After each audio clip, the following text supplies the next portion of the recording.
friends here with Mike Jr., Mike Sr., and his mother Debbie, all are with the MOVE organization. And Mike Jr. has a foundation that he's going to talk to you about. We have some envelopes here, Seeds of Wisdom. He'll be talking about that. Please, if you're interested, by all means, come up and get this. But if you sign the sign-in sheet, he can email you more information, because unfortunately we have now a little bit less than 2 hours, but just about 2 hours to tell a story that's been 40, 50 years in the making. It's been a long, long time that the MOVE organization has been in existence, and a lot of things have happened over that time. So my first disclaimer is we're not going to do this story justice in 2 hours. We're going to do our best to tell a little bit, but we're probably going to leave you, I'm hoping we're going to leave you wanting more, to know more information. And that's why we want to have your email address, so Mike can send information, videos to you, future events that we're going to be hosting in Philadelphia, Jersey, all different places that you can come to. So if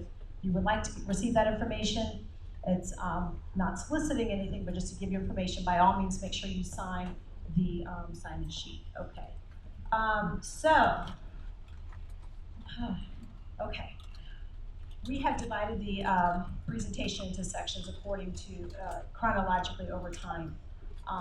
But before we get started, I think it's just really important that we pause and take a deep breath and realize what a monumental moment this is. Some of you already know, and that's why you're here. You know about the story, and you know that this is a huge reunion here in the making, 40 years long, to get Mike and his parents together.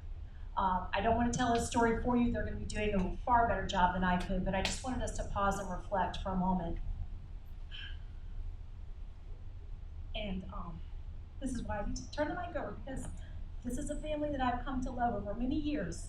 I met Mike when he was a mere 14 years old, and unfortunately he's outed by his age because of the time that his parents have been incarcerated, because he was born right after they got incarcerated 40 years ago. So for decades now, I've known Mike, and I've been working with him and a whole movement internationally, not just in this area, to free his parents and the rest of the MOVE 9. So I just wanted us to take stock right now and how huge this moment is right now. And if you don't know about this story, you're in for such a treat. And before this is over, you will get a greater appreciation for what I'm saying about how monumental and powerful, extremely powerful this is. And I'm honored to play this role with you today. And I want to thank Mike, Debbie, and Mike Sr. for allowing us to have you here and allowing me to help you as you tell this story. So thank you so much. Without further ado, I'm going to kick it over to Mike.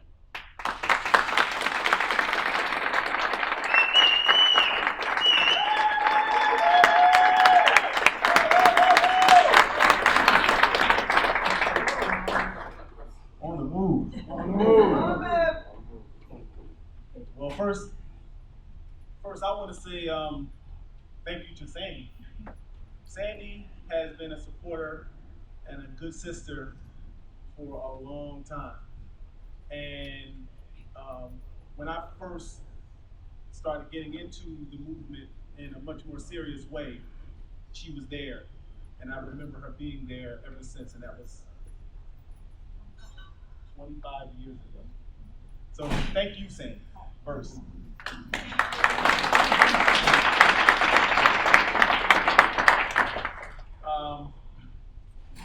So when we were working on putting this together, one of the things we talked about was where this story begins. The story for myself and my mother and my father begins long before I was born. And they're going to explain to you how this thing started for them. And we're going to take you on this kind of journey up to where we are now. So we're going to try to, by the way, this is our first time in public, all three of us together at one place.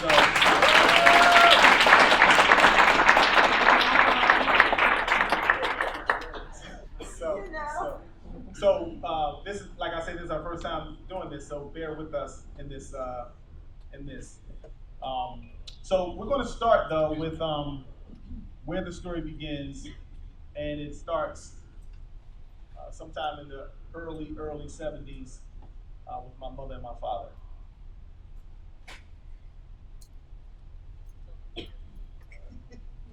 Okay, well, um, where it began for me as far as getting into Move, joining Move was, I was about maybe 16 years old, and I had two brothers and two sisters, one older brother, I mean, two older siblings and one younger brother. Anyway, um, we had a real close, so-called close relationship with a friend of ours around the corner. And oh, yes, it is. Oh. Anyway, it was a family that was around the corner from us that we were friends with. But to make a long story short, we got to this big fight with that family that was close that we were friends with. That's what actually took me into Move because it was a really bad fight. Um, it was a really bad fight. My oldest sister ended up stabbing the one girl who actually came around our house. I mean, they came around our house with knives and all sorts of things with people, with a lot of people, and they wanted to fight because of my brothers. I had two younger brothers that were just bad. They were just bad, always starting trouble, always into things, always doing something to pull us into some type of drama or some type of situation that we just had to pull them out of, or either everybody just got involved with. With this one situation, it did involve all of us, and it ended up bad because she ended up going to the hospital. The girl who actually came around our house, and yeah, I mean, it was charges filed and all sorts of things. But but long story short, away from that, the fight happened, and my mother, who was a single mother, she was a divorced mother, and she was raising five children alone. So she was really distraught. Once we got into the big fight, my boyfriend at the time, who was Mike Senior, ran around to the church and got her because she was in church at that time, and he ran around and got her, and they came back. But at this point, we were kind of already in the house because the next door neighbor had drug us in the house, and we were saying no gals out there, and we couldn't. We had to just defend her, and it was just utter chaos. So her in her distress, when my mother came back, she was so distraught that she called my uncles, and she was like, "What is going to happen? This is the summertime. The kids are out of school. They're going to be getting in trouble. Like I said, my brothers are bad, and they were only like 11 and 13 years old at the time." And she was just didn't know what to do. She was out of her mind. I mean, a lot of y'all probably know how it is, especially coming from it. If anybody knows about the ghetto, and it was gang wars, gang fights. The Vietnam War was going on. It was just all sorts of threats that was, in our midst. And she just did not know what to do. So she called my uncle and she said, I don't know what to do. She said, can you help me? Then he came over that night with about 3 or 4 other men, and they sat down and talked to us for like late into the night, like around 10:30, 11 o'clock. They were still talking to us about violence and how it wasn't right, and how you needed to settle situations in a different manner, and it just they just went into all a lot of information about how to avoid situations like that. Anyway, it ended up that my uncle asked my mother, well, he said, well, I can take him down with me because I have a car wash down there, and we do other activities. We take care of dogs, we walk dogs, so I can take him down there if you want me to for the summer. And she was all in. She was like, oh yeah, please, please. So they end up going down there to, it was on 32nd and Pearl Street, I think, at the time of it. And she was just thrilled that they was just out of the neighborhood, so she knew they wouldn't be in trouble. And they got down there, they loved it. I still didn't understand it, but they loved it down there. They was washing cars, doing work that they never did around the house. And so they were just, in their glory, going to the park and going on excursions and going to different playgrounds and walking dogs and washing cars. Um, anyway, after they got involved in Move, what we found out later was the name of Move, they stayed in. They never came back home. They just never came back home because they loved it. They just loved it down there. My sisters started going down there too. They started going to study sessions and my other sister started actually writing, taking dictation from my uncle. And after that, well, I was before that happened though, the fight that we did get into was, like I said, it ended up being charges and all that kind of stuff. But the people who actually started the fight were the ones that actually got the bad end, the short end of it. Anyway, once my sisters and brothers got involved in it, they asked me, was I coming down? I was like, no, because I want to graduate. I want to graduate first. I wasn't trying to hear nothing. I wanted to graduate from high school. And I wasn't, I just wasn't really interested in, in it at all. But I eventually did come down. I eventually did start coming down. Me and Mike Sr., who was my boyfriend at the time, we ended up still going down. And as we got involved, we started watching cars. We started getting involved in activities and move. And that's how I got involved. Well, I got involved before she was there. And I was following her. I was there at the fight. I didn't just run away. We put them in the house first, right? And then I went and get her mother. By the time I got back to the house, I saw some people that was in the house that I didn't really recognize. At the time, they was wearing dreads. I had never seen them. I was also in the Marine Corps at the time, so my interest was somewhere else. I wasn't really socially conscious of anything, nor at the time that I cared. But when I went down, moved headquarters, and I heard some of the information that was being put out down there, I became so. They were talking about things that were going on in our neighborhoods, like Debbie mentioned earlier. She was talking about gang warfare, animal abuse, drug abuse, and they were offering solutions to all these things. So it made me interested in that. What I didn't like at the time was confrontations with the police, because it always seemed that the people who were getting confrontations were coming out, bad results for them. So, but hearing the information compelled me to become more and more involved, listen more intently to the information, and I gravitated more towards it. I still didn't like the confrontations, as I remember reading one time with Mumir's book. He said one incident he was in where he was getting beat, he got stomped and kicked, and they kicked him right into revolution. That didn't happen to me. When they kicked me, I was ready to go sort of myself. But seeing it, and seeing it all the time, like I said, it compelled me to care, to participate. And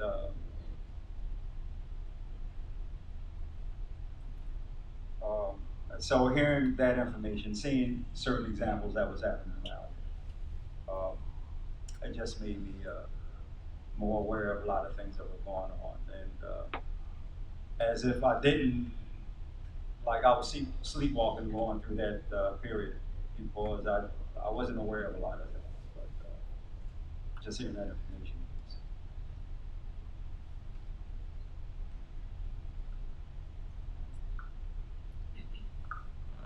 Okay, so these are some of the early years you're hearing about with MOVE when Debbie and Mike Sr. got involved, mid-70s. Okay.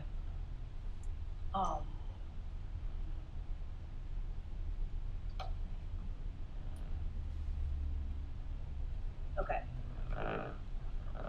Huge turning point at this point. We're going to move to a date that forever changed the lives of these three individuals, and that's August 8th, 1978. Najat, if you've heard of that date with MOVE and how monumental it is, many of you have. Okay, I'm going to let Michael's going to start with a brief summary of what happened on that day that changed their lives for many years to come, that got us to this point. All right.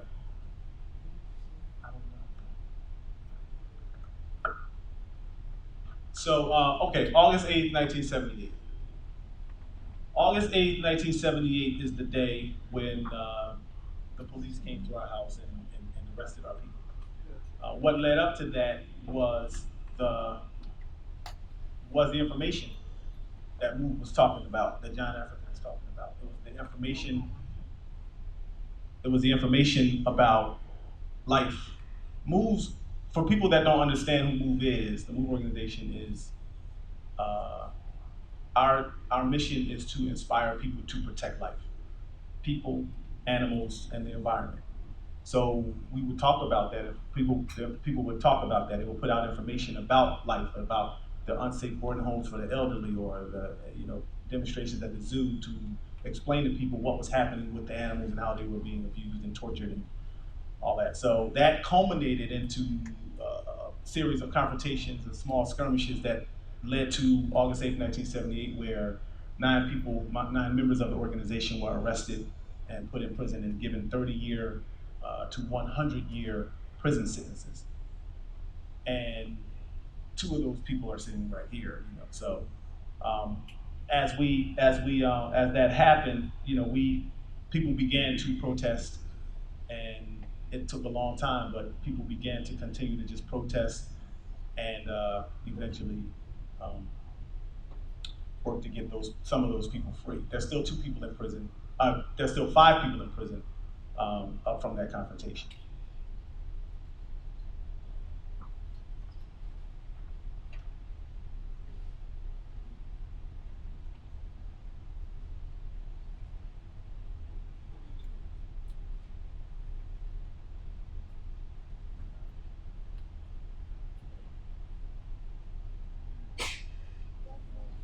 Okay. So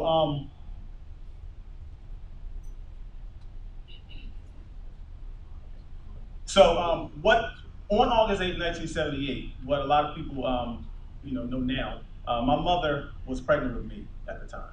She was almost 8 months pregnant, and she was arrested, and she was in prison while she was pregnant with me, and she's going to tell that.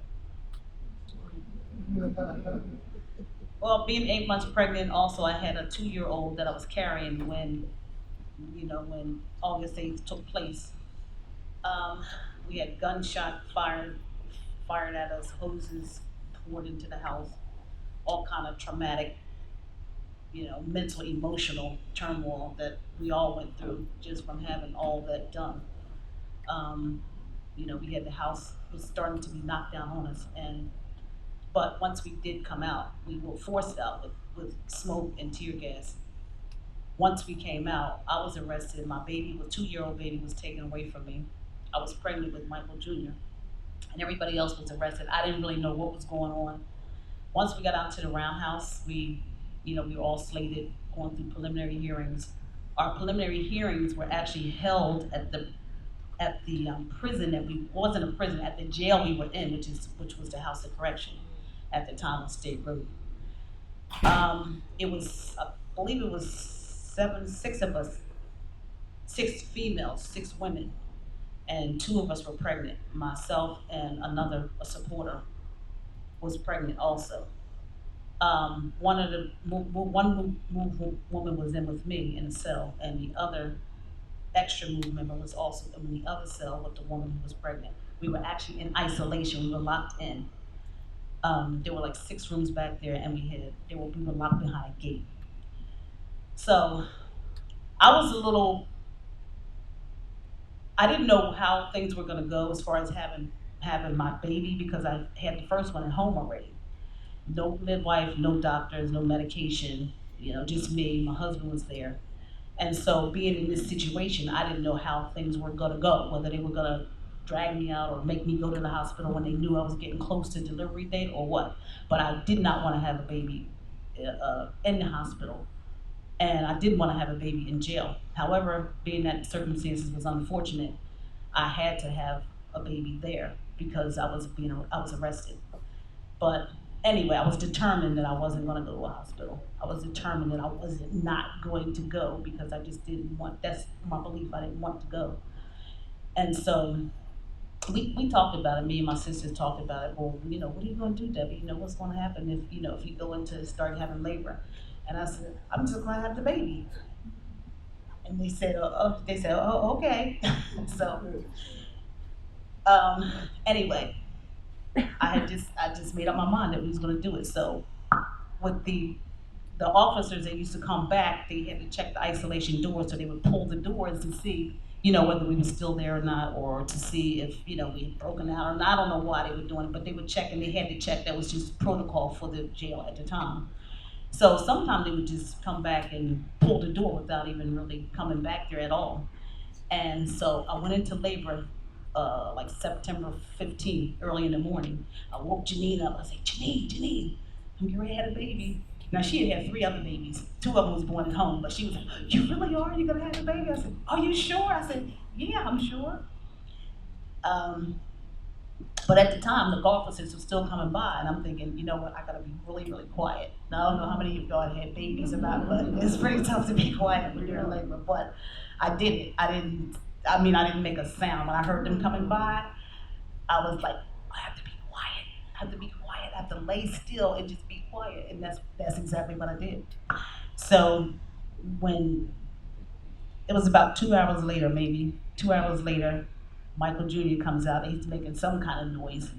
But I'm like, shh, shh, shh, shh, be quiet, be quiet. And he's fussing like, squirming. I hear the officer coming back, and I'm like, shh, shh, gotta be quiet. Because I didn't want them to catch me, because if they had caught me, so to speak, we don't know what would happen. They would have took me out, they would have took me to the hospital, they would have took me, who knows, because we've had some really tragic, experiences in the past with our children and everything. So I did not want for no way to know that. So I kept him for we had him all day. We had him all day, had him all night, and I decided I didn't really. It was a hard decision to make, to just tell somebody to give him up, because nobody wants to give up their baby. But I knew the situation didn't call for it. There was no way I could keep him there for any length of time. But so I talked about it with my sisters, and they said, "You sure definitely want to, you want to tell him?" I said, "Yeah," because we didn't know what was going to happen. Whether it's going to come take him out, whether it's going to come, take him from me. So I was really scared, but I had to make the decision, a final decision, to let them know that I had the baby. But we already had him in there for a day or so, and a couple of times he would make a sneeze or something like that, and the officer was coming. My sister Merle was standing on the outside my door singing so that they would hear him, because we just, like I said, we didn't know what was happening. It wasn't a joke. It wasn't funny then, but afterwards we just laughed about it. But it was a really very, very emotional time in my life. But finally we did tell the judge, and they did. Actually, my mother came to get him, but we still had him for another half a day after that. Playing with him, and then the officers came down, and Janet, my sister Janet, who's still in prison, was the one that told him that we had a baby down there, and Mike. Oh yeah, Janet, yeah, Janet came. Janet came into the courtroom. We were having preliminary hearings at the commission, and gave me a note. And I was watching everybody as they came through the door. And I always watch for my wife, of course. And when she didn't come through, I inquired. But before I could get that whole message out, Janet came with a note saying that Debbie had a baby. It was a boy, and his name was Michael. That she was fine, and that she had it naturally, as she had our daughter 2 years prior. And I didn't hear anything else the rest of the hearing. I don't know what else they said, what else went on. I was just looking at that note for the rest of the time I was there. So I didn't know when I was going to see Debbie again. I didn't know I was going to see my son ever. But maybe 3 months later, his grandmother brought him up to the prison, and I got to see him. After that, it wouldn't be for another 3 years, 4 years that I would see him again. We had conversations on the phone over the years, as we had for the next 40 years. And wasn't until with the support, help, and strength of our family, our Move family, that we were reunited just recently in freedom.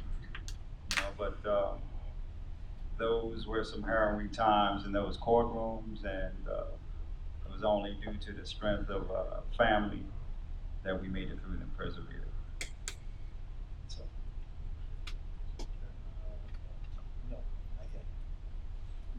So they talked about, they mentioned Janet's name a couple of times. And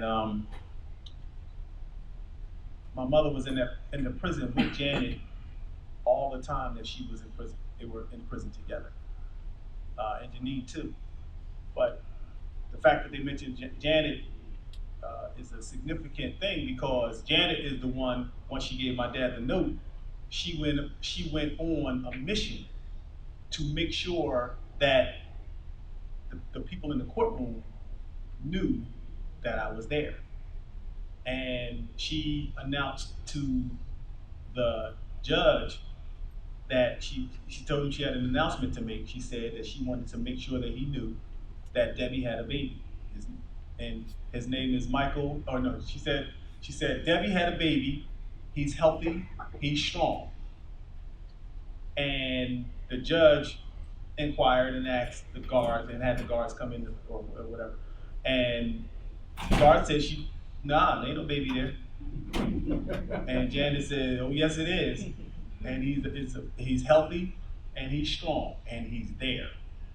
And go check this out, kind of, everybody is trying to figure out if this is true or not. And while that was happening, Janet kept announcing that I was there. She kept announcing it to the news reporters in the courtroom. She announced it to the stenographer. She made him write it down. She told the judge over and over again, and she told the audience too. And she said it so much that the judge told her, if you say it one more time, I'm gonna hold you in contempt. And she got held in contempt. She wouldn't stop. And when I would go and see my mom at the prison, and I went, in the early part of my life, I went once a year. But when I came to be older, I started going to see her and Janet and Janine and Merle too. And once I got older, I never saw my mom. I would never go see my mom without going to see Janet, Janine, and Merle too. And one day I talked to Janet after I read some of the transcripts of my mother having me in that prison cell. I asked Janet, I said, why did you tell them that I was there? Why did you announce it repeatedly like that? What was the reasoning behind it? She said, I had to. She said, because if I didn't, they would have killed you and said you never existed. Because they did that to our brother, Life Africa. And I asked her, I said, well, who told you to do that? She said, nobody told me to do that, but that's what family do for each other. So that created a much stronger bond for me and Janet than we had before, and it was strong before. But I just wanted to share that with you so that you understand how close we are as family. Let me add one thing to that, because it just kind of really enhances the point. He was saying that Janet made it clear how family we are, because once we were getting ready to go to the hospital when I had the baby, it was like later on that evening. Now we told them that morning, but it was later on that evening when they told me that I had to go to the hospital in order to release him from. They wasn't going to just release him from the jail. I had to go to the hospital with him, which I stayed another couple days before I released him. But just to show you the protection of Move people, when I came out of the cell with the baby, as I was walking down the hall, and it's 63 cells aligned the wall on one side and on the other, when they were locked all the other inmates in. And Janet took me and she turned me around, look here, to every single cell, so that everybody could see him. Because again, she wanted everybody to know. It was like verbal documentation that he existed, and not like what happened to Janine's baby back in 1976, because this is like in 78, so it wasn't that far off from 76 when Janine's baby, was killed. And so that's what she did. 63 cells, I went down side to side to side, showing every single person that he existed, that he was healthy looking, and that he was strong.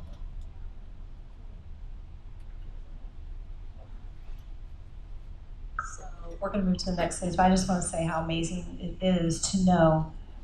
And Janet's all of what, 4'11"? This little tiny woman. Yeah, right. But she's got a strong voice for the Move family and for justice. So I'm always amazed by the story that, Debbie, you delivered your son in the cell, particularly knowing the lungs on this guy, and he was able to be quiet. Ever since I've met him, he's been out there, speaking out for justice, and I'm like, wow, how did you keep Mike quiet so long? But no, it's for real.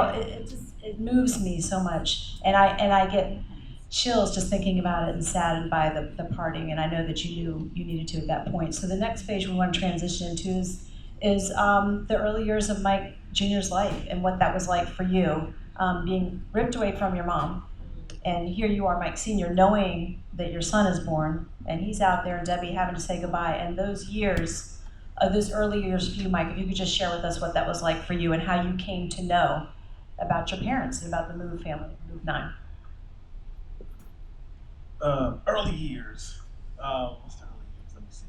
So when I was born, and after my grandmother and my great aunt came to get me from we went, let me see. Shortly after they took me home, they took me and my sister to, actually my sister, was she there already? They took me to Virginia, in Richmond, Virginia, where the organization had a chapter, a sister chapter called the Seed of Wisdom.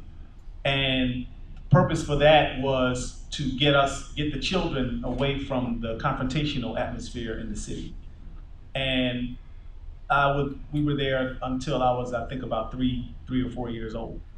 And we came back from Virginia after a bunch of stuff down there. The Philly stuff bled over into Virginia, and we were forced back up here to Philadelphia, excuse me. So when we were up here, it was 1981, and the founder of the organization, John Africa, was on. Federal trial had just happened or was going on or something, and my family that was taking care of me and my sister, they started to kind of break away from the organization. And when they did, they took me and my sister with them. In the organization, at that time, people didn't call their mom, or their dad's dad. We called them by their names. And I think that was a very strategic and protective thing for the children in the organization, because there were so many parents that were not with their children because of prison. There was a lot of people were in prison, and I think it would have created sort of an imbalance and insecurity for the kids. So we called the parents by their names. One day, I was talking to my aunt who had left the organization, and she then started to re-adopt the lifestyle, that non-move lifestyle way of living again. And she told her kids to call her mom. And because I was with her all the time, when she said, "I want y'all to start calling me mom," first words out of my mouth was, "Okay, mom." And she shook her head. She said, "No, I'm not your mother." She said, "I'm their mother." So for me, I'm like, well, where the hell is my mother?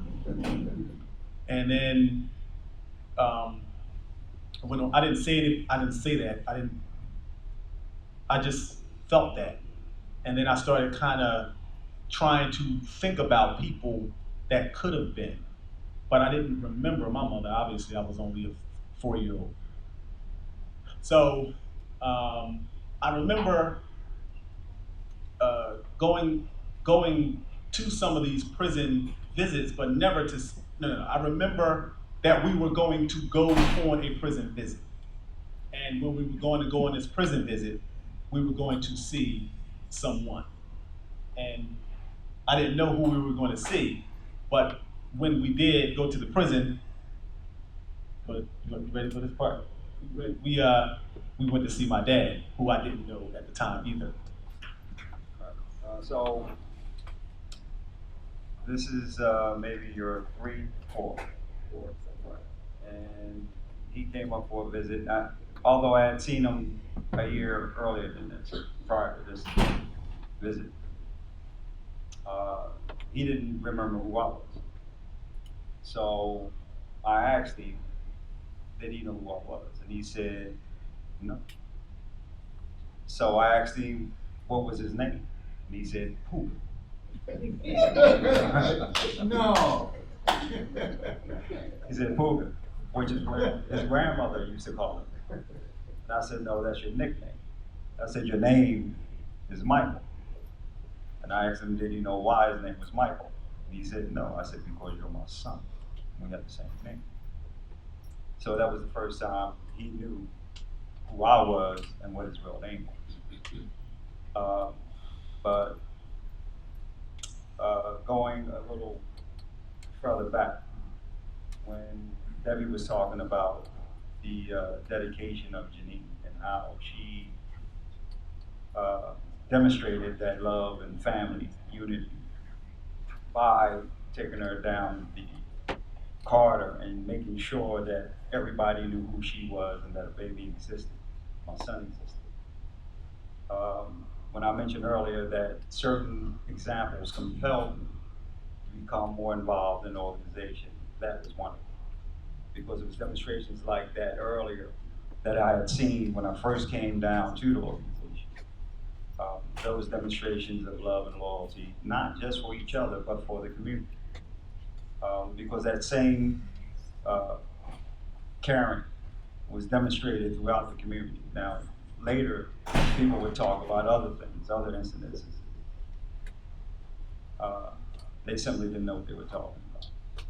You know, and the demonstrations that we seen just like that and felt personally is what compelled us to stay together and show that loyalty to each other.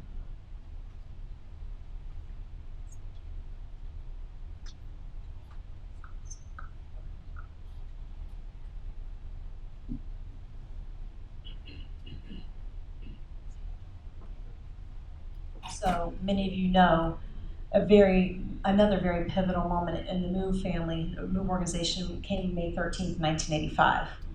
And that's when the city of Philadelphia dropped a bomb on the home of the MOVE organization and killed 11 men, women, and children. So Mike is going to talk about that a little bit and the changes that brought to the MOVE family, and then for him to come. So, what Sandy's talking about, May 13th, 1985, by this time, by that year, I was no longer in the organization. But I remembered the people. I remembered the organization. And I remember watching the news and seeing the smoke in the air outside of the house, right? And one day, that day was a crazy day. I didn't know it was our house. The kids that I was with in Richmond, Virginia, I didn't know that they were in there. And no one told me. I was unclear, and I was afraid to ask because I didn't want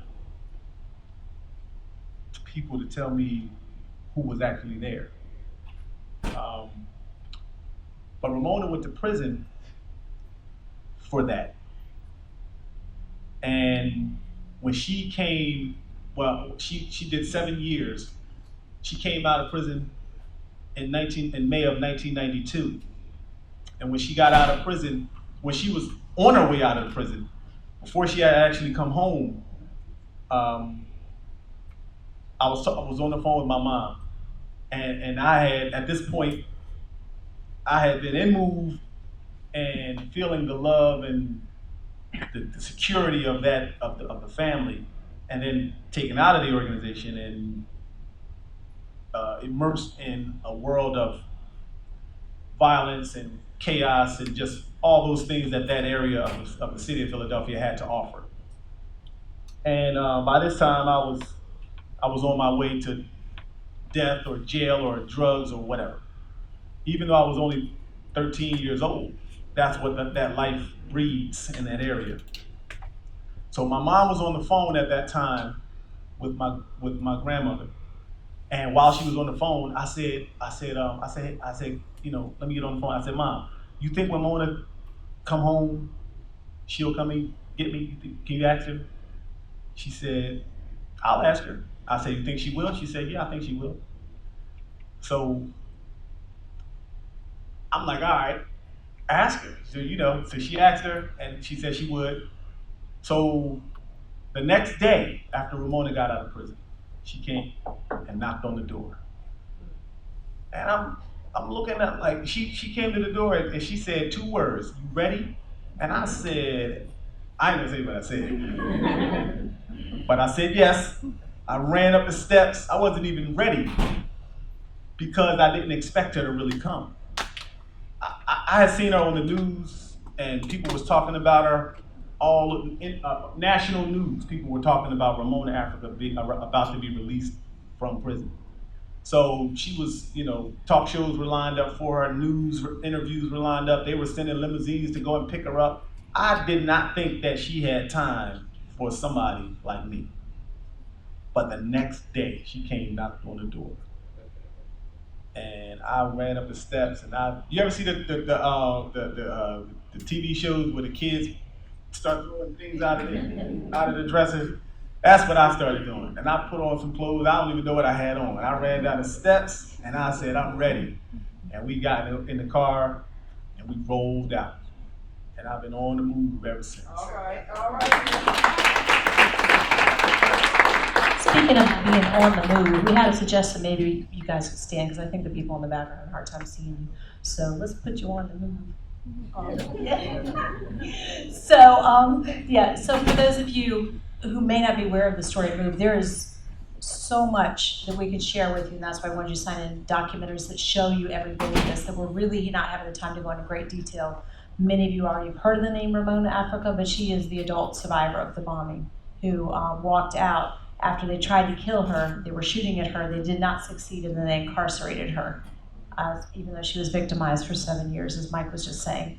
And so that catapulted Mike into the movement. And that was right around the time I met you, Mike, as I had just come to Philly right after that, soon after Ramona was released. And so I wonder if you could tell us, Mike, and what it must have been like, first off, not to leave your parents out, for your parents from behind bars to be watching this movement unfold and grow in strength, not just in Philadelphia, but as I mentioned before, across the world.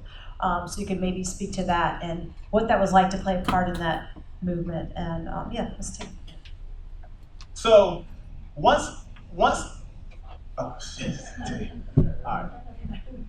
Once I got around Ramona and Pam Africa and the supporters, and they started teaching me, I was relearning our way of life. And I had to be removed, and that's what we call systematic living had to be kind of extracted out of me, right? And I had to relearn how to eat our diet, the raw food diet that we had. And the exercising, I had to relearn it. I had to start doing it. And I had to work hard to get the information back. So I jumped on and I took it on. I didn't say take the bull by the horns. I didn't do it like that, but people was pushing me in that direction to do it like that.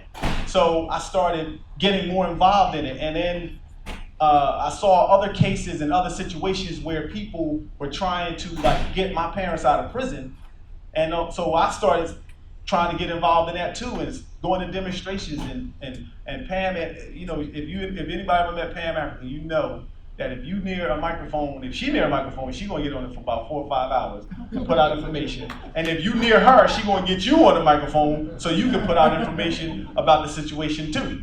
So that's exactly what happened. And I started writing. I used to write lyrics, rap music, and I had a song called "Just Because It's Legal, Don't Make It Right." And Pam loved it, right? So she would be like, "And do your song, and tell these people what's going on, and this is about your dad, and this is about your mom, and do the song." So I would do the song, and I started getting like kind of popular doing it around the movement, right? And then I started, you know, I met a couple of people, supporters who were working on the investigative part and the legal part of the Move 9 and what was happening with them. And I started working with him and them and the lawyers, and they started including me in the conversation when it came to the lawyers and the investigators and stuff. So I'm 15 years old. I'm like, yo, I should be out playing basketball somehow. I don't really know what to do. But they kept me involved in it, so I started learning it. I started understanding it, strategizing. So we just kept it going. And we had different ways of trying to get information out, trying to get people aware of what was happening with their case. And you know, most lawyers in the city of Philadelphia, when it came to representing the Move 9, would not take money. You could not pay them to take that case. And actually, like some of the lawyers that we had, it was like brick wall, dead ends every time. So but we never gave up hope. We just kept on trying, and supporters were coming and from all over. Some of the supporters that we had became lawyers. They were supporters first, they became lawyers, and then there are some of the people who helped us get the people out of prison. And the supporters, I mean, we had so many supporters. Like I was telling you about Sandy. Sandy's been there ever since. We got a core group of supporters right over here on the right side over here, sending food out bombs. Russ, I met Russ in the 90s, and we've been rolling. Raza Khan, Pam is a move member right there, and Basim. And the audience out here too. When Ramona would go and do these lectures all over the country to audiences like this, and people would want to hear more and understand more and learn more. And this is the kind of thing that resulted in getting the people home. People were writing letters to the parole board. They were making phone calls. Linda, Omi. People were working, and they just never, ever stopped working. And that's how we got to where we are. I didn't become who I am as a what they say, I'm a good person, right? I didn't become who I am and what I am without all these people just constantly working. So that was my way of just helping get my people home. Never letting it die, never forgetting about it. Tell anybody who would listen, and people who didn't want to listen, tell some of them too. And we just kept it moving. So maybe would either of your parents want to share what that must have been like to watch this movement building and watch your son with all the strength and the power and his activism, along with all the supporters around the world, knowing that they were there for you. I know you had many visits. I've seen many pictures of lots of supporters with you over the years, so that probably helped keep you strong as well. Is there anything you would want to say about that? Well, it wasn't always popular, you know, and the people that was on the street had to do it through a lot of resistance that wasn't just from the administration. You know, a lot of people were, and they showed a lot of vitriol. You know, it wasn't just the press, it was some of the people too. But throughout it all, those core supporters that Mike spoke of persevered. You know, they fought. They would not let our names be forgotten. They would not let our causes be forgotten. And they fought, and they still fight, because we, as they mentioned earlier, we still have folks that are in prison. And so we just kept on. And how we felt seeing it, it was, it was bad to see after all that had happened to us, to have the people, some of the people, turn on them too. But that example of strength and resistance turned some of them to supporters also. So and today some of the people who were that way in prison too, have now turned around because of that core support that Mike mentioned earlier. So we thank them, we are grateful to them. And we watched it grow. We watched people get stronger. We watched the information and the support from not only the community, but from some people in the system too, turn around. And as our folks are on this journey now towards freedom, it's this thing is steamroll. So we need our folks, folks in the community to keep on and give us your support. So we thank them.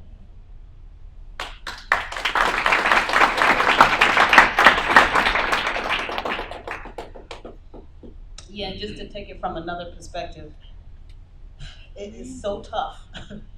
First of all, being in prison and having children on the street, especially young children. You don't know what's going on. You don't know how they're being raised, whether it's your family or not. And you don't know how. It feels like bad. It feels really bad, and I understand that one of the classes or some of the people here are actually in the youth program here, and and actually learning or may have had parents that were incarcerated or the same situation that we've had, and I know to you it don't feel good either. But let me tell you, on the other side, it don't feel good either. It really hurts. It hurts deep too, because knowing that you have had a 4-day-old baby, taken from you, and a 2-year-old baby that's been taken from you, and then to have to watch them grow without you, it's not only hard for you, but you're just constantly wondering and afraid for your children, afraid for their safety. What's happening, what's going on, where are they going, why are they going there? You just wonder, and you're just so afraid all the time. So this was actually my life, living in prison and not knowing, even though I knew he was in good hands, on and off, not so good hands at other times. You still fear, you still don't know, you still don't understand, why things happen or what direction they're gonna go in. And I constantly lived with this emotion, and it was just so heavy all the time. It was just heavy. I didn't even really realize I was living with that kind of burden like that, but I didn't realize it actually until I walked out of prison that day, June 16, 2018, and I walked out, and I just felt like my heart, like a weight was just taken off of my heart. It was just like taken off of me. And especially since the way, when I was in prison, the way I kind of, I was, in my mind, I was just really forced to just not think a lot, not do a lot of thinking, not do a lot of just thrusting myself into doing something, staying busy. And most of that, the way I thought like that was because of being in MOVE, because of my belief, because of the way John Africa teaches to work and to embrace that work, so that whatever you need will just come for you, that peace of mind. And so that's pretty much what I did. I just got involved with it, and whatever I could get involved with, just to kind of not think about the pain that I felt, or the pain that my children might have been going through at any given time, anything. And I just felt like I was just so happy when they got grown because I didn't know how long I was going to be there. There was times when I just felt like, oh my goodness, we're never going to get out of here. We're never going to get out of here. But I just had to keep going. I had to keep pushing on. And like Mike said, Mike Jr. said, Mike Sr. said, the support, the many people that we didn't know who was actually supporting us, like Michelle, like people that we just met tonight. You know, we don't even know, we don't have faces to these people, you know, we don't have faces to you guys. And so to put a face to it and to, you know, to really, really, you know, see and feel and hear, you know, what you guys have done. You know, I mean, it's amazing and it's awesome because I don't even know, you know, I mean, some of our relatives would even put forth that kind of effort, you know. But, you know, it's just so, it feels so good now. It just feels so good because what we have now, it feels even better. I mean, me, myself and Mike Sr., I mean, our relationship and our bond is even stronger now. I mean, just because of what we've gone through, you know, and it's just that much more. Yeah, stronger, and it's just, you know, and the three of us are just, you know, I mean, we're learning to know each other again too, and just actually to knowing Michael, because I didn't know him either when I came home. I didn't know him, his children, but we're all just starting to bond together and just to kind of structure our relationship, and it's just awesome. And we just want to thank you guys and Professor Joy. Thank you very much. It's beautiful. You anticipated and you gave a lovely transition to our last section. And if I didn't mention, I don't remember if I mentioned, we're going to save the last half hour for our Q&A. So I know you're bursting with lots of questions and lots of comments. Please don't leave. If you have things to share, we're going to have time. We still have 45 minutes left. But before we transition to the last part of the presentation, which is the coming home, the reunification, what life has been like since then, we have to also mention, not only was it difficult, I'm sure, for Debbie and Mike Sr. to watch their children growing up from a prison cell, but also to know that they had all these grandchildren being born and who would come and see them. But, you know, Mike has 4, and this is the best time ever, we have to say, and I know Mike has a lot to say as well. There's a very humble woman in here who I love very much. Oh my goodness, she's already covering her face. Who deserves to be recognized at this point, because during the years that Mike talked about growing in the movement, Robin has been by his side. Stand up, Robin. Let's give you something.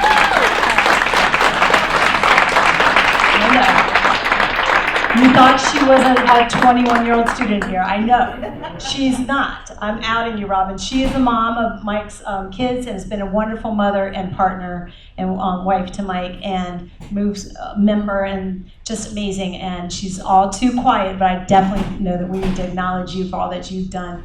And their daughter has 5 children. So they've got 9 grandchildren that they had to learn to know as much as they could from behind bars, and now just getting ready to know them. So I wanted to say that before we transition to the next section. So we have about 15 minutes or so left of our presentation, and then we're going to do a Q&A. But please, let's talk about coming home, reunification. And I'll never forget that day, June 16th. But let's start with that. Go ahead. Coming home. So, about the last year of my mom being in prison, there was, maybe it was 6 months. There was a lawyer who from Chicago he wasn't a lawyer yet. He was a law student, and he said that he wanted to help. So he reached out to Chuck Africa, and Chuck said, "Yeah, okay, let's talk about it." So once Chuck said, "Let's talk about it," and I started working with the lawyer, and we started working on ways to try to put things together to figure out ways to come at this a different way, or some of the same ways that we have been trying in the past. And we put together information, we put together their credentials, because while they were in prison, what they didn't talk about is these accomplishments that they have since they've been in prison. My mother went to, got her cosmetology, that's how I say it, license, and master gardener in prison.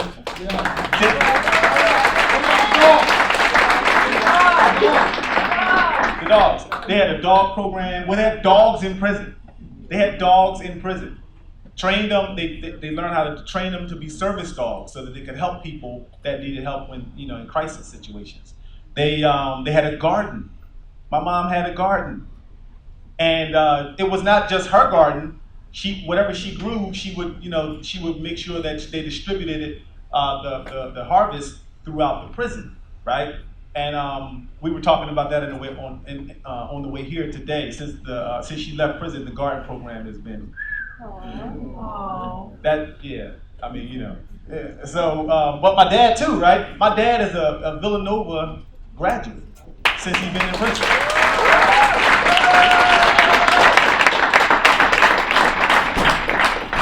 Carpentry.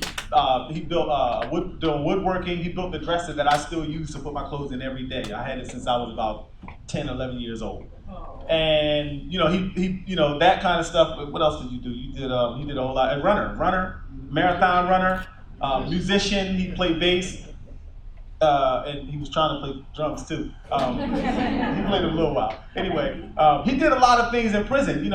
Prison, can be a waste of time, but it can also, you can also use that time to better yourself and all that kind of stuff, which they worked on doing, and they kept letters going to each other, and they also kept letters or communications going through me, and so we ping-ponged information back and forth from each other to each other, and the bond was strong. It was strong then, and it got accelerated when something happened and somebody said something to me like, your parents ain't never coming home.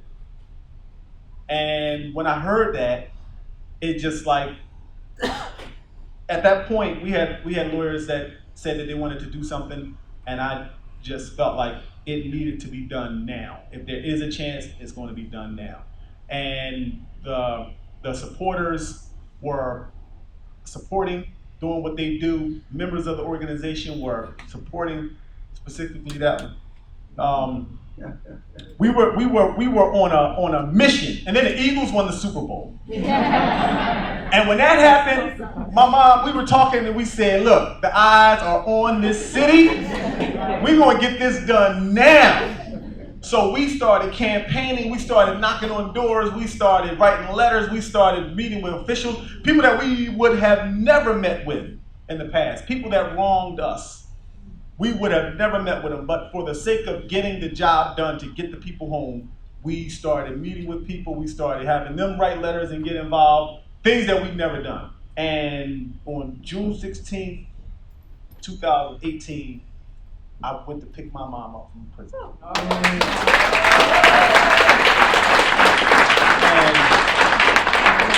And let me tell you, talk about being in a time capsule.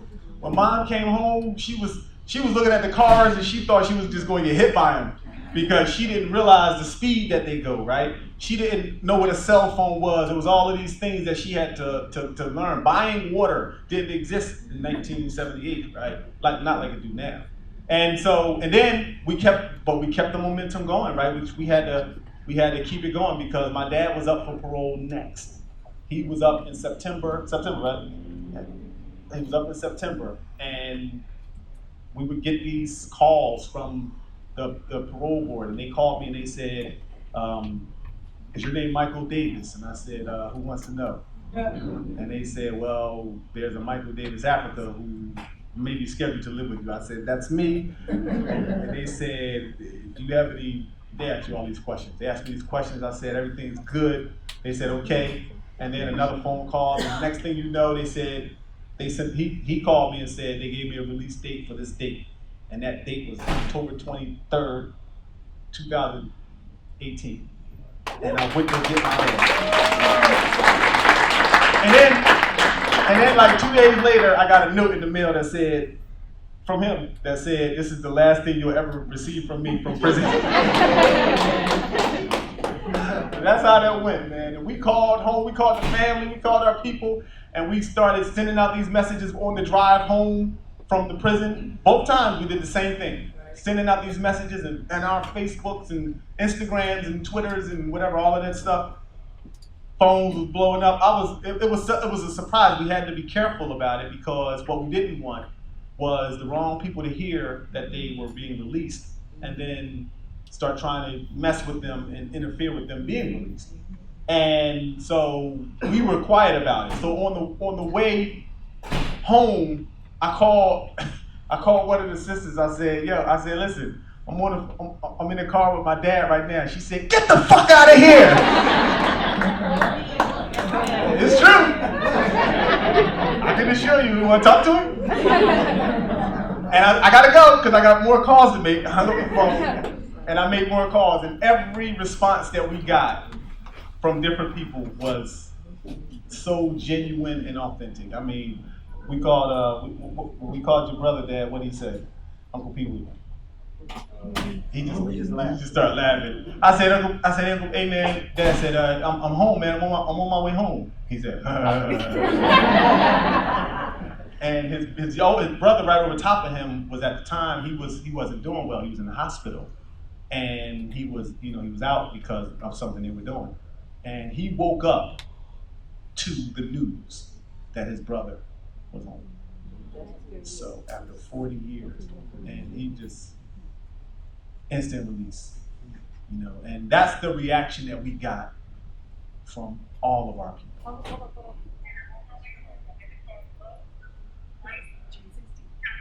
Oh, this is Robin and Aaliyah. Okay. They just said this. You might want to keep it. That's my business. To replay this message. Oh, okay, hold on. I did not delete it. This is the message when I called Sandy. And I'm on my way home. I'm at the car with Bo, Mike, Tommy, Brad, Robin, and Aaliyah. Okay. Bye. So we couldn't get Sandy on the phone. She didn't answer her phone that day. But it was great that you didn't, because now you have the recording. I know, when I listened to it, I say this is June 16th. And I'm like, That's a mess. So we got a few of those like that, and we got so much support. It was just awesome. But what else? Coming home. okay. Well, I think this is an important thing about kicking us out of prison, because not only did we were sworn to secrecy by Cambridge Springs Prison, and I don't know if they're gonna ever get this tape or not, but I'm telling it that we were sworn to secrecy because they did not want the media either. I mean, it was like the first MOVE member who was going to be released after 40 years in prison, and that was just going to be a story to begin with. And so they got it together that they said, look, how fast can your son get up here to get you? I said, he can today if you want to. And she said, well, no, we want him to be safe. We want everything to be safe. How fast can he get here tomorrow? So he said, okay. She told the deputy, okay, get him on the phone. He was at work, and they asked him, how fast can you get up here? And he said, right now. And she says, no, not right now. How about, and I'm thinking the next day, okay, 12 o'clock, maybe when the visitors are coming in. She says, how about 7 o'clock in the morning? Because they did not want media coverage either. They did not want that. And so we were sworn to secrecy not to say nothing to anybody because they did not want any media. I said, well, I'm gonna tell my two sisters are here, Janine and Janet, who was still there. And I said, well, I have to tell them. I can't, I won't tell them at the beginning, but I will tell them before they leave. They said, okay, well, you can, she said, well, I said, look, I'm gonna tell them, okay? But I said, I'm not gonna tell them right away because they will call my MOVE family, and my MOVE family will definitely have media up here. So we're not telling them, but we are going to, I have to tell them.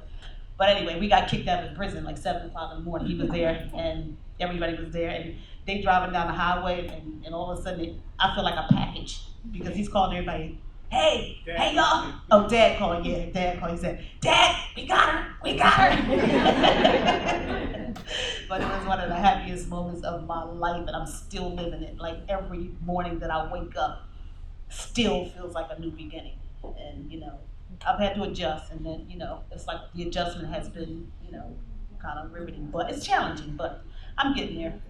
And, but that's a good thing because, being anybody that's incarcerated or have been incarcerated, have parents like that, it is a transition, but you make it.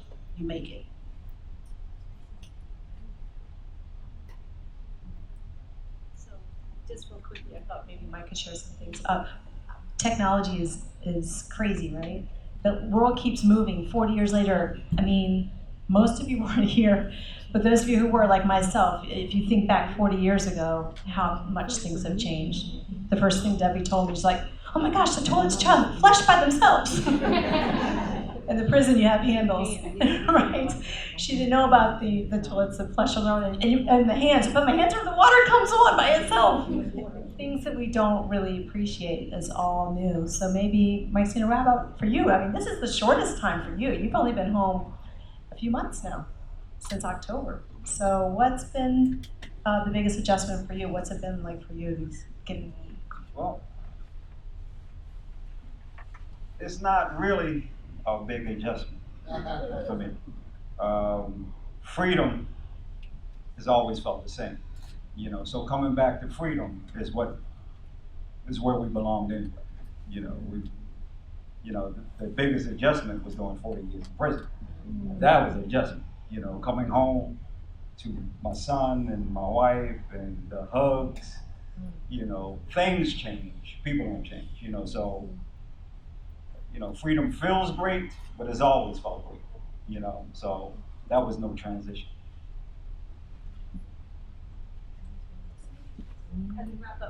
Where do we go from now?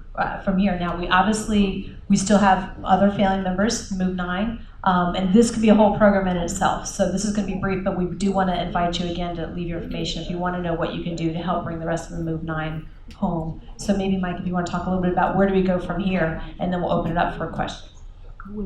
So, like we said, there's 2 people are out, but there's still 5 people that are in there. So we still need support. We still need people to write letters to the parole board to demand for their release. We still need people to make phone calls.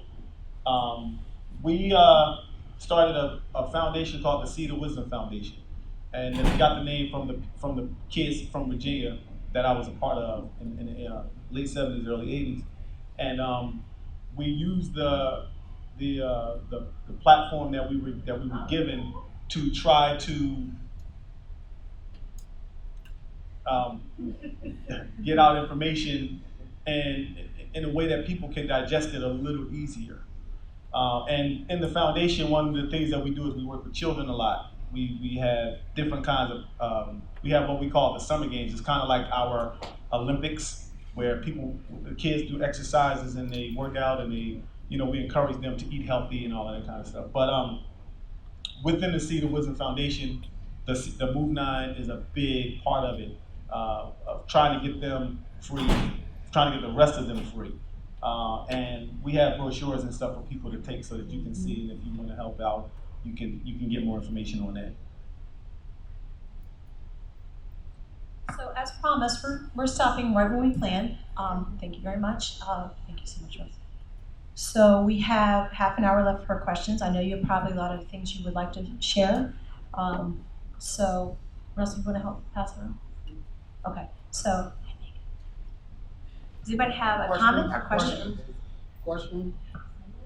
Okay, so this might be a weird thing to focus on, but when you were in prison and you gave birth to Mike, how did you do it? How did you cut the cord? You left out a lot of details. Giving birth is not easy, so I just want to know how that went, because I'm interested. I want to. Thank you. Well, that's a good question, but I left those details out deliberately. Well, the thing is when you're at a disadvantage, so to speak, your natural instinct kicks in.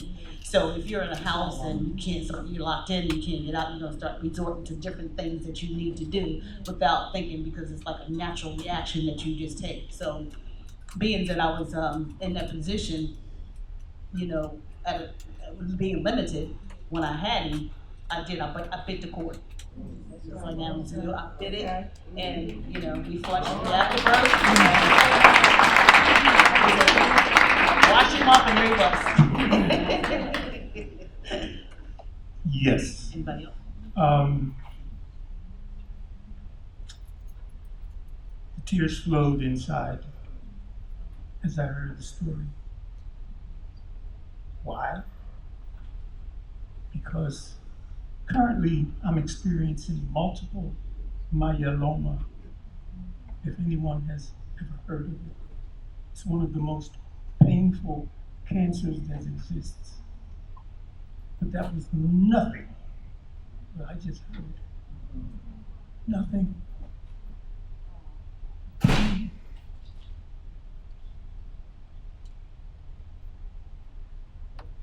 Just because it's legal.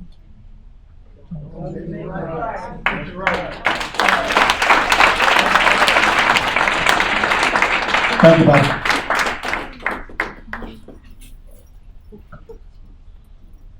Hello. My name is Noel. My question to ask is the question for all three of you. I'm South African, so hearing your story, I'm very aware of it. It's something I've heard over time through different people that have been with different rights organizations. So my question would be, me personally, hearing your story, hearing my father's story, him coming from South Africa in the 60s and dealing with apartheid and the government trying to steal my family's land and pretty much doing the same thing, creating fires or making distrust within the community against their own people.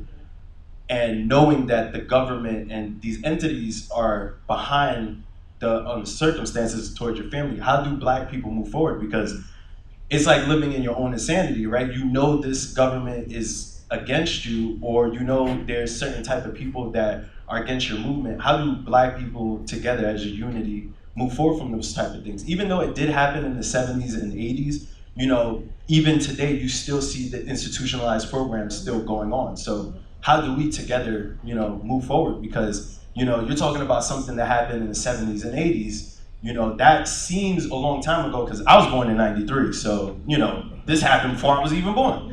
But my point is that it's something that's more of a travesty than anything in Black history to have people not only, I wouldn't say, have any ideologies that go against other people, but these type of ideologies are the type of things that support growth, movement, and things like that.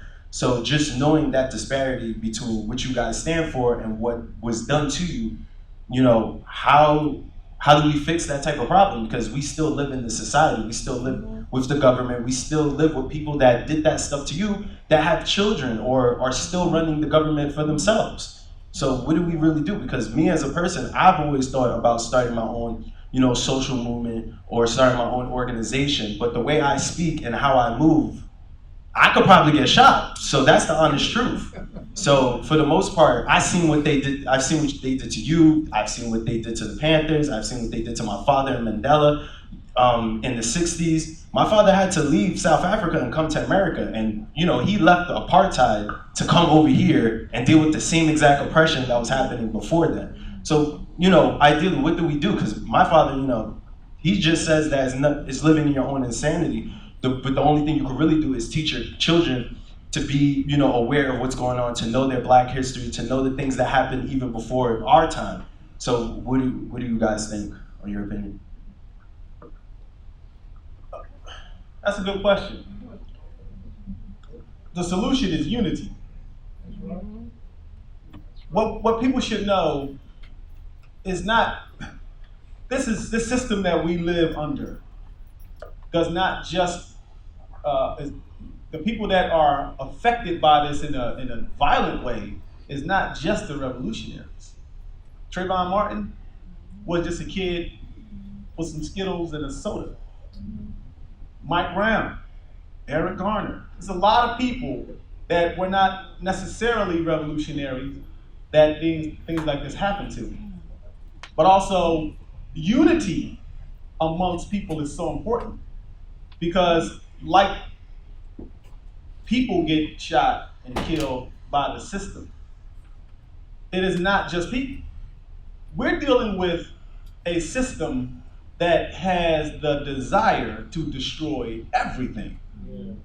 Man, the plants, the animals, the environment, everything.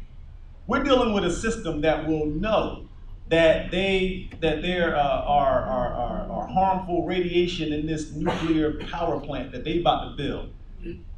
And they know that 30, 40 years from now, when it's built, it's going to cause cancer and sickness and disease and whatever. They're going to build it anyway. You know what I mean? They're going to build it anyway. And when people complain about it, when people file lawsuits about it, they're going to try to keep that quiet so that they can continue to build other ones, other places. This thing is, they say it's man against man or whatever. It's man against the planet. And that's the reality. But unity is so important because when people stand together, when people work together and put all of those, all those differences that people seem to like cling to as ways to keep people from uniting, when people, that insignificant color thing, or that insignificant sex thing, or that insignificant class thing. Say it again. People got to put all of that stuff aside and unite because we're dealing with a system that's trying to eliminate all of us. That's right. And if you think about the categories that this thing comes in, it don't just come in the form of a police in a of a man in a police uniform or a government official. This thing comes through poisonous air, poisonous water. We got Monsanto that's killing everybody with their stuff. They don't even want their employees to eat that stuff that they selling because they want their employees to continue to be their employees so that they can keep making money while they're feeding us poison. So we have to understand and we have to teach people that we're not dealing with a system that is just predicated on race or class. We're dealing with a system that wants to destroy all of us. And they're so diabolical in their way of doing things that they don't even understand that it's destroying them too. The air that we breathe ain't just ours. The water we drink don't just quench our thirst. The food that we eat don't just fill our stomachs. The very people who build those nuclear plants, and the very people who building that Dakota pipeline, and the very people who was dropping them Agent Orange on the Vietnamese. How many veterans came back with Agent Orange from the U.S.? Because we are all life. We're living, and we're made up of life, and we need life to continue to live. And a homicide is no different than a pesticide. And it's no different than all those other things that are made to kill.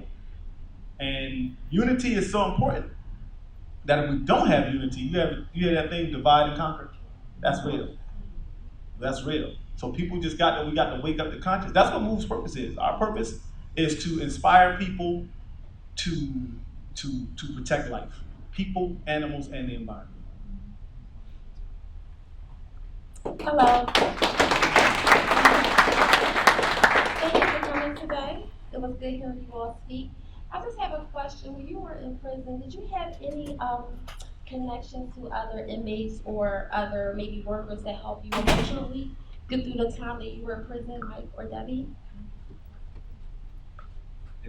Excuse me, what was the question again? Did you have emotional support from other maybe workers or other inmates while you were in prison during the time you were in there? Did they help you get through that period? Anybody in there support you? Yeah, we had many people in prison that supported us.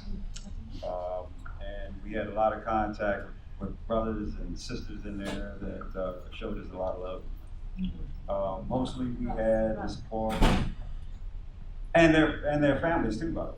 You know, some folks and their families were supporters and showed us a lot. And but like we mentioned earlier, there were many people that we did not know. You know, and the kind of information we shared in letters was exactly the kind that Mike was just putting out just now. You know, and we shared it with each other, and we continued to. And as we put that out, we got more support from brothers like brothers from South Africa. He left. But brothers from all over, you know, and we conversed with them, and they showed us that love from all around the world. So yeah, in prison too. In prison. My question is for Mr. Mike and Ms. Debbie.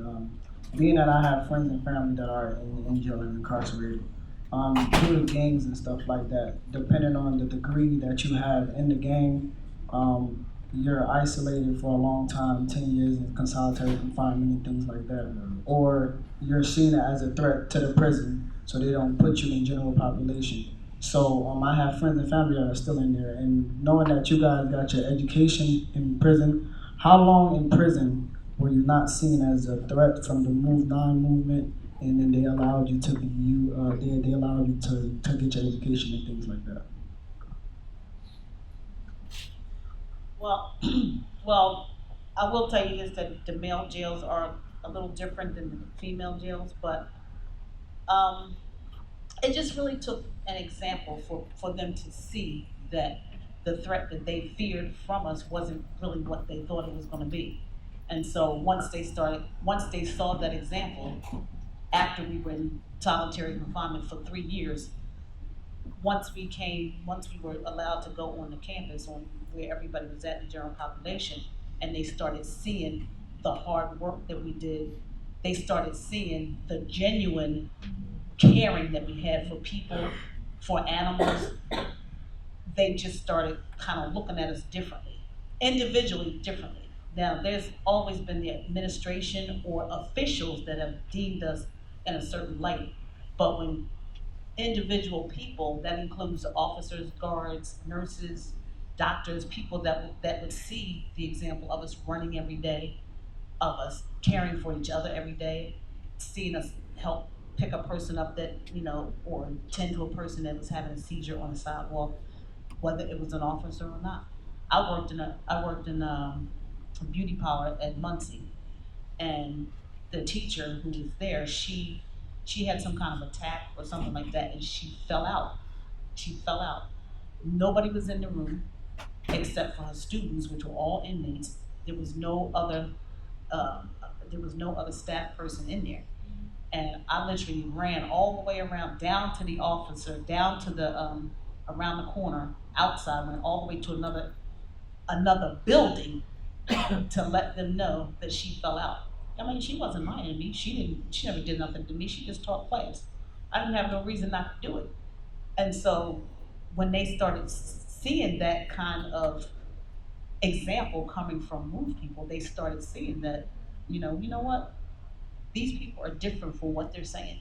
They started making their own minds up.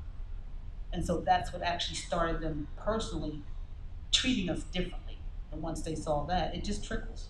It just trickles like a domino effect. Hey, I spent 28 years in jail myself.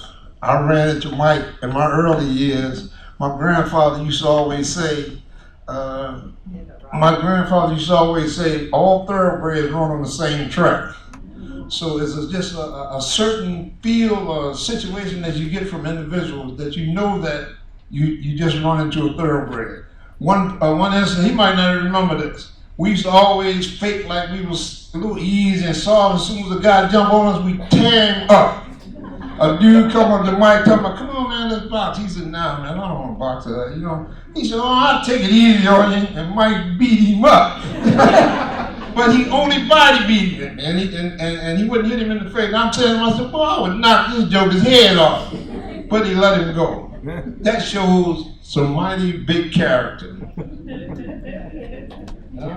That's awesome. Roscoe, before the next question, I just wanted to add in response to your question, upon visiting Debbie and the other Move women with Pam, with Mike and some of the others, every time the guards working there would say, they don't belong here, they don't belong here. We love them, they're awesome, they're amazing, but they don't belong here, they need to go with you guys. So every single time you could see the love and support they even had from the people who were working there. I just had to say that. Hi, my name is Brittany. Thank you for sharing your stories. This is very educational for me as I'm new to learning and understanding about the Move 9 movement. But I just wanted to ask you,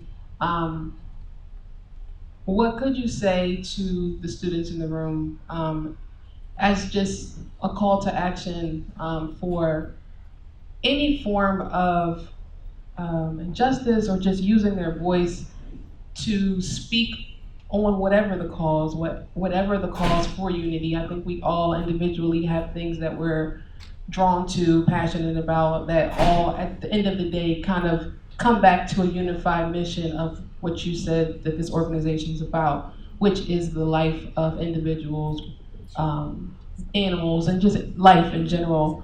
And so whatever the cause, whatever the point of connection that leads you to want to be involved in taking a next step in using your voice and having the power to use your voice, whether it's with friends on social media, what just can you say about that? And I'll tell you the reason why I'm asking. I have a foundation and I just do a lot of work on a social justice level, specifically with students who are creatives. And I find when having conversations, it's sometimes it can become discouraging when you can bring facts, data, research to people and give them truth about whatever, but it's just coming into that place of overcoming, the cognitive dissonance or whatever it is, that moment that doesn't allow you to really check yourself and see the need to move in a different direction. So I'm just curious to know, with your experience, of how you could call us to another level of action.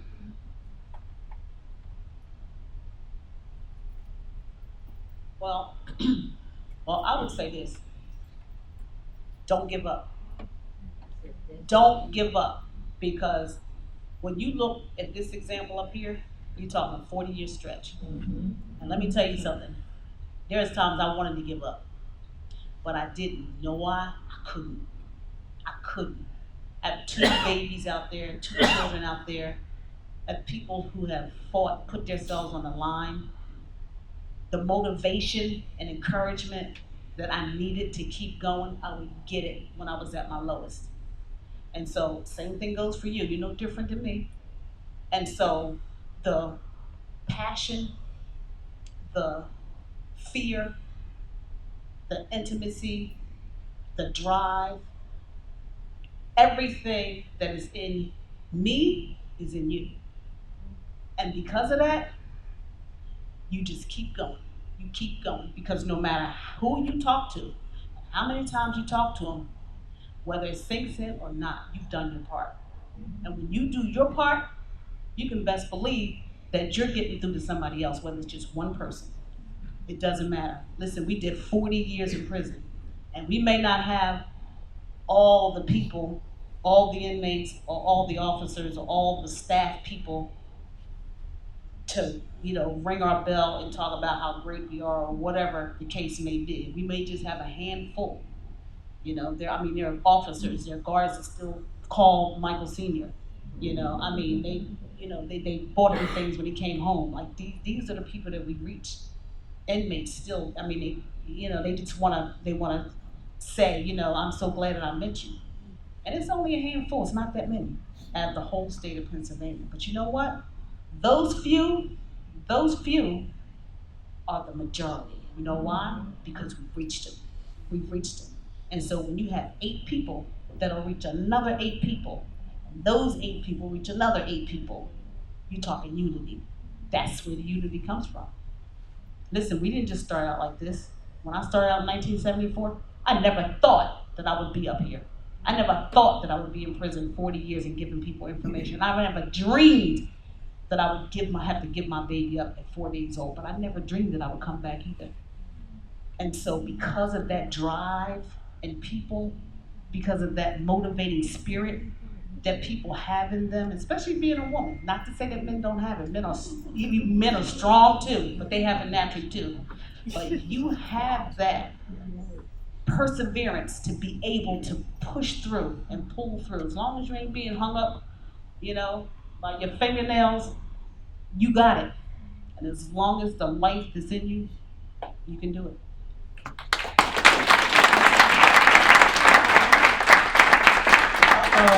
Just to add to that too, I know a lot of y'all in here are in your 20s, but and locks are common to y'all.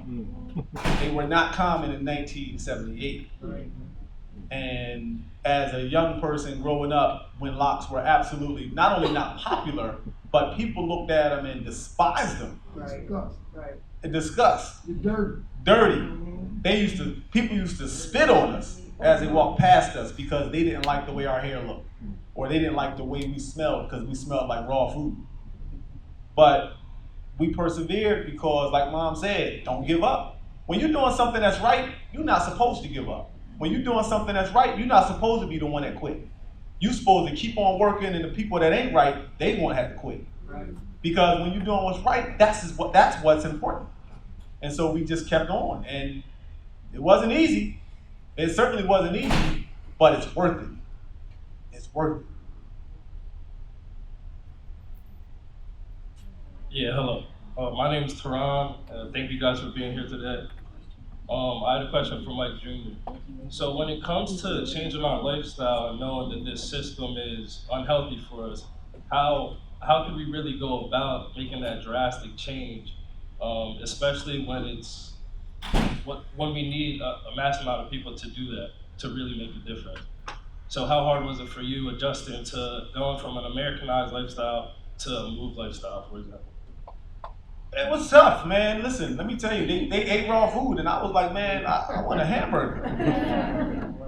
When you bring me peanuts, man, I want that McDonald's over there. So it wasn't easy, right? But fortunately for me, I had kind of I knew about that already, right? But when something is right, you work for it, and when you believe in doing what is right, you work for it, man. It's like love. When you see that one that you want, and you might have some obstacles, but you go scale a couple walls if you got to, though, right? You know what I'm saying? And that's because the feeling is right, and it ain't no different, man. And trying to get people to see what you see, trying to get them to understand what you understand. Like we were just saying, sometimes it ain't easy, and sometimes, after you said what you got to say, and people ain't listening, make your peace and roll out. Because everybody ain't gonna be saved. Right. I mean, Martin Luther King. I may not get to the mountaintop with you. You know what I mean, right? He's the one leading this charge to get folks to the mountaintop, and he may not even get there, but he wants to get the people there. You know what I mean? That takes dedication. When you a movement or woman, when you a Malcolm X, when you a Martin Luther King, when you a Russell Schultz, you got a target on your back. But as a black person, you got a target on your back. But as a white person, you got a target on your back. You exist. You got a target on your back. You know what I'm saying? And trying to get people to understand the bigger picture can be sometimes a little bit more easy for them to digest it, because everybody got problems. And every problem that you know of came from the system. Every one of them. I don't care what it is. If it's alcoholism, if it's drug addiction, if it's insecurity, if it's whatever. It all came from the system. But you got, like Mom said, baby steps. You eat 5 hamburgers a week, eat 4 now. When you get comfortable with that, eat 3. When you get comfortable with that, just cut back. Add something. Add some carrots to your diet. And just cut and then share it with your family and friends who will listen and who will encourage you to do the same thing. It's like an exercise routine. You start to work out, you start to get your diet back together. Health and fitness is the absolutely most important thing you can do for yourself. And that example can be contagious. And if other people are interested in health and fitness, that alone can drive the movement and drive people to it. Because when you got yourself that you working and you trying to be healthy and you trying to be strong, and you got this thing over here trying to give you some stuff that's going to make you weak, that's a problem. You know what I mean? So that health and fitness, that internal revolution, that's the first revolution of health and fitness right there, bro. And you keep that going, and you use that to motivate yourself. Look at the muscles you done developed in yourself, and encourage other people to do the same thing. When you have kids, encourage your kids to do the same thing. And let it keep on building. And for us, it's building. Every time you turn on the TV, you watch football, basketball, whatever, you see locks everywhere. But there was a time when we had none of that. So you just keep on working, keep on working. On the move. On the move. I am so blessed to have had some of your artwork, Bill. Question to you, do you intend to do some more for us down at your home? And Debbie, you came home, what was your feeling when you saw like Kinsessa and Osage Avenue and 52nd Street and Market, when you saw the whole hood? How did that make you feel? Well, I haven't been down there because we're not allowed to go to Philadelphia. Okay. So we kind of restricted to the three counties. But, you know, a lot of the neighborhoods that I did see was, yeah, different. Very, very different. Yeah. And Phil? Did you see your artwork? Michael. But my artwork is resistance. And to the sister who spoke on what else she could do, the system depends on people giving up. That's the only way it can exist. That's the only way it will have courage to continue. But the more resistance they feel, the less likely they are to keep on putting those things on you, right? So just like Mike used the example with the brother about running or fitness or your personal diet, the same thing is with resistance. You know, and if the only way to get these people off your back is to resist. Is to resist. You know, resistance grows unity too.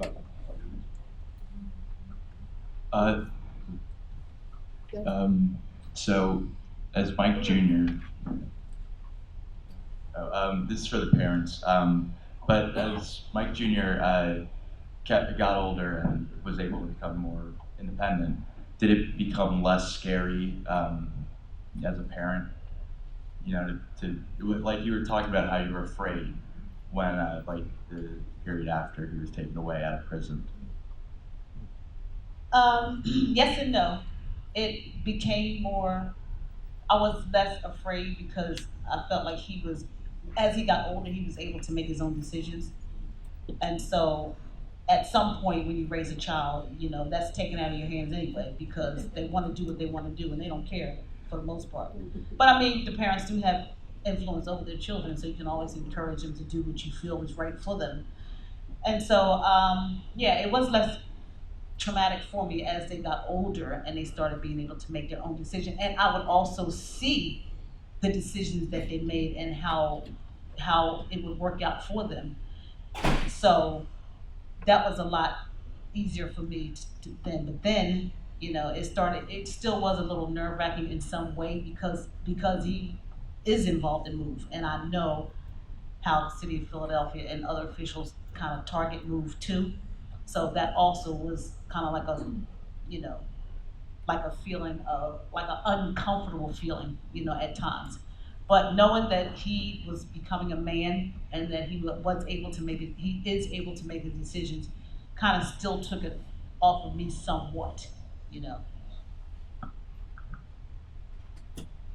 Yes, keeping it short. Debbie spoke on, someone asked a question pertaining to what do you do? It might answer the question as well. Get involved with making movies, writing stories. Look at as many sci-fi movies as you can. The movies that talk about resistance. I'm done.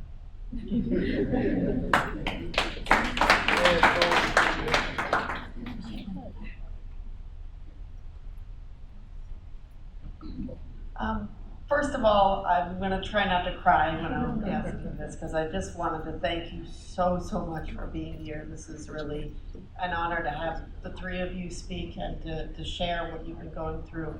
But my question, and part of this involves especially some of the students that are here who have been fighting the battle of hoping and wondering and trying to know when their parents are coming home, if they've dealt with you know, incarcerated parents and have gone through this before. And I guess this is kind of to all of you. At what point did you allow yourself to actually get your hopes up that this was real? Because I know over the years that there were so many times of, this may come up, it may not, and there were so many times of you guys trying so hard and being told no and being told no and everybody being so disappointed. So when this finally was happening, at what point did you start to actually let yourself get excited about it? When they were in my car. I did not, and listen, I did not get my hope way up because I can't trust them. I said, when you in the car, we'll celebrate. Because I kept getting these, every couple of weeks I would get messages, like they would call and say, we're going to come check out the house. And that was like, okay, cool, all right, good, right? And then, okay, they checked out the house. All right, now we're going to, it was something else. We're going to, I don't know. Then they said we got a release date. So, okay, great. 2 weeks, we got to wait. It was sometime like that. So I said, well, I'm this person is talking about they'll get home, and I'm like, no. We are staying strong and understanding one important thing. Until they're home, they're not home. Right. So when they get in the car, I ain't giving them back. So, and the car is home. We good. So even when I walked up to the gate, to the prison door, to open or to go inside the door, when I saw her standing there, and she then changed from the prison clothes to the clothes that we brought her to go home in, it still wasn't done. Like, we have pictures of us walking out of the prison. I'm holding her suitcase in her hand, and she's walking with me, and the wife and the kids, and that's not good enough yet. So when she got in the car, that's the moment. And it was the same thing with my dad, for me. So, well, for me, it was the same thing. Not until I was in the car. Then I allow myself, and on the highway, away from the prison. And I allow myself to feel that I'm really out of it. Because, as you mentioned, so many times they said they supported this or supported us this year or that year. Only to be told later on that, you got another hit. In the future. So, but this year,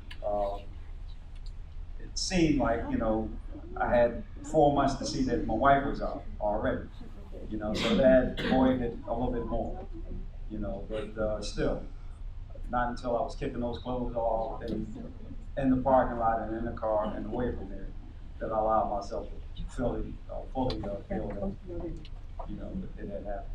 We have time for one more question, and then after we finish this question, a few folks are going to come up and chat for a minute, take some pictures, and you're more than welcome to. But I didn't want to run too much past that. We have to cover it. So I just wanted to know how did you guys maintain communication, so between the parents and you, Michael? Because when my father was in prison, he was only allowed to call once a week, so he would call every Sunday. And so if I would miss the call, then that was it until the following week. So I wanted to know how did that work? Since it was so long ago and the system's changed so much now. That's how it was. It was once a week calls. In the beginning, I didn't have any calls. We didn't have any calls when we first went to Muncie. And then when they did start making phone calls, they were 5 minutes. 5 minutes. How much? And so, like you said, For that 5 minutes? When we first came, it was just nothing. But after a while, 15 minutes, 15 minutes was $15. Yep. $15 to call. And like you said, when you missed that call, you just had to wait till the next Sunday, or we had to just wait. It was tough. It was really, really tough. So, I do understand, where you're coming from, but that's exactly how it was. But we maintained communication. We wrote letters. I got boxes of letters from that I wrote. Well, my dad kept every letter, and I have boxes of letters that we wrote him. We don't have so many that he wrote back, but we have we had letters, and we did communicate on the phone. At first, the phone calls were collect, so every phone call that they made out, the homeowner paid for it. and then that evolved into something else. But you know, you find a way to, we visit, and plus we would, you know, I would go up and visit. When I got grown, then I could visit on my own, and I would visit too. But you got to maintain communication, because what happens to the prison, to the people, is the prisons make it so hard and so discouraging for that communication that they put obstacles in the way to keep people from doing that. But it's important to keep that going, and don't get discouraged. If you have to set up a regimen or whatever, however you have to do it, don't forget about it. Just say hi sometimes. We just communicate on letters. Just say, hi Dad, how you doing? Just saying hi. Be on a letter. All right. So I just want to thank everybody for coming out. I want to thank you for sharing with us, with your parents being incarcerated. My parents, one of my parents, Russell Shokes, is incarcerated, and one of the things I want to thank Debbie for is just the inspiration when you came home, and Mike also, just knowing that there's hope for my father, you know. So I want to thank you guys for that, right?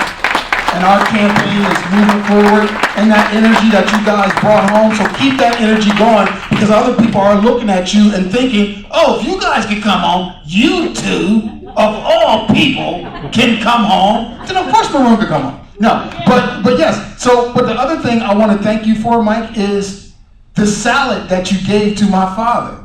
And how did you manage to get a salad to Maroon and Greatersford? And I know part of that answer is just you being a G in the context of people respecting you, guards respecting you, you walking a certain way. I remember first meeting you in the visiting room and just seeing your aura. And so I knew you was a G too, so they obviously respected you enough that somehow you got a tray of raw vegetables to my father. How did that, could you explain it to me? Because he's like, yeah, I've tasted carrots and stuff like that now for the first time. I didn't know that tastes like that. And I was like, what are you talking about? He's like, I had a salad and Mike Africa made it happen. So.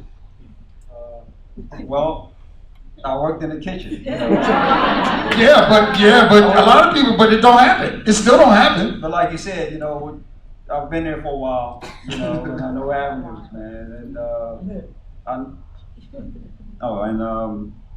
I knew who Russell was, and Russell was a brother, you know. So I was going to move obstacles to make sure when he was ailing that I was going to get him something he needed. I appreciate it. Right, so we made it happen, you know. We made it. He's still talking about that salad.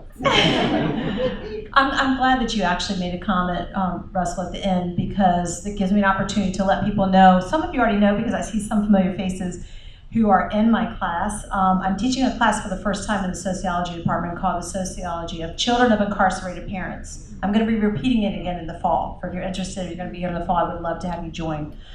Russell, I'm very happy, is going to be coming to speak as a guest speaker to my class about his relationship with his father later this month. It's going to be on a Wednesday at 3:30. And those of you who are in my class are excited and looking forward to this. But if you're not in my class and you'd like to join us for that day, by all means, come up and let me know, get your information, and I can tell you the time and place, and maybe we can move the class to a bigger venue and open it up to more people. Because that's a whole other show, as they say, right? To hear all about Maroon.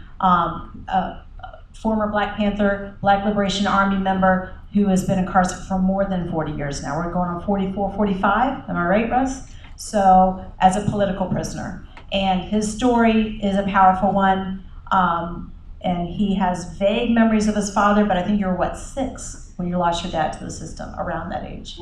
3, okay, so he has some memories of maybe the back and forth a little bit, but yes, from a very young age. And I won't tell you how old he is now, but it's been a long time, you can do the math, that he's had to deal with his father being behind bars. So if you're interested in hearing that, that's also a presentation that I was reserving for my class that I may open up and move to another venue. By all means, stay in touch with me. My email is super easy. It's my last name, Joy@Rowan, joy@rowan.edu. And speaking of that, I moved the box of Seeds of Wisdom information, Mike, to the door. So when people leave out, they won't miss it. There's a box of information. There are envelopes that are stuffed with information about Seeds of Wisdom Foundation. There's also, it's right next to the sign-in sheet. So if you didn't get a chance to sign in and you want more information.